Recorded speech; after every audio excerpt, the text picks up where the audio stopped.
So when we're talking about rectangles or right triangles or even triangles where we know what the height is,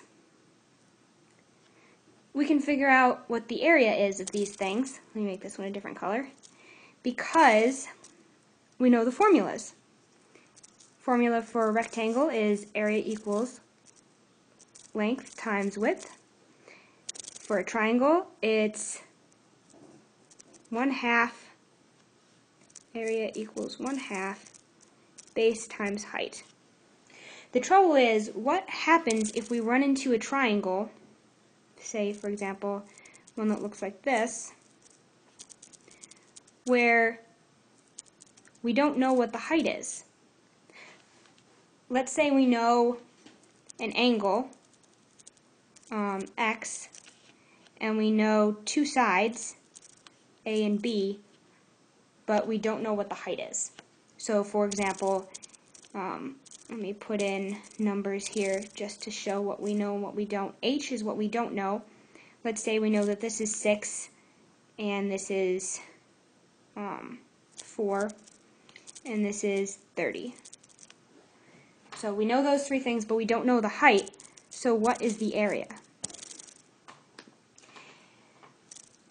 And actually, there is a way to find the area.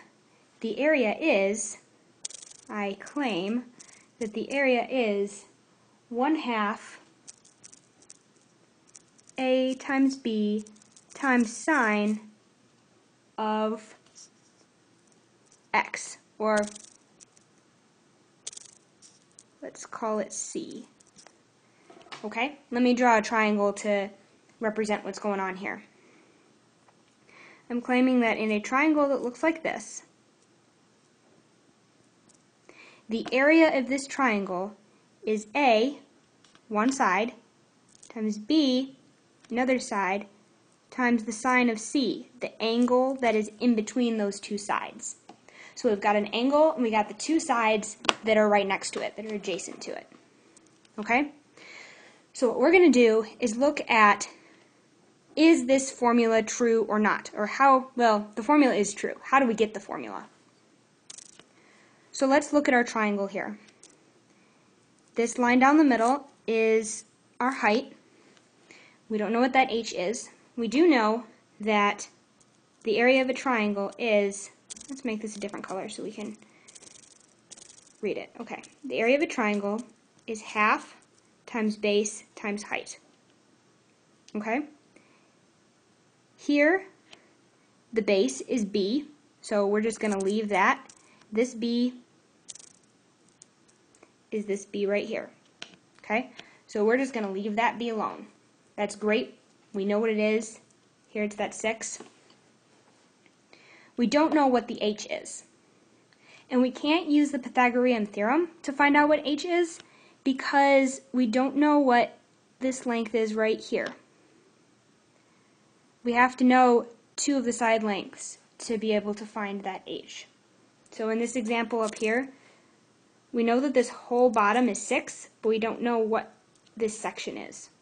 It's not 3, you can tell that even by looking at it. It's not 1/2 of 6.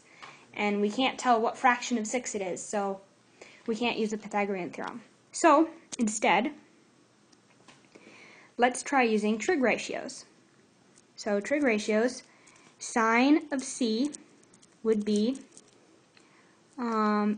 opposite over hypotenuse, that would be h over a. Okay. Cosine of c would be adjacent over hypotenuse, that would be some fraction of b over a, but we don't know what this is, so that's not going to be helpful. So let's just get rid of cosine of c. Tangent of c would be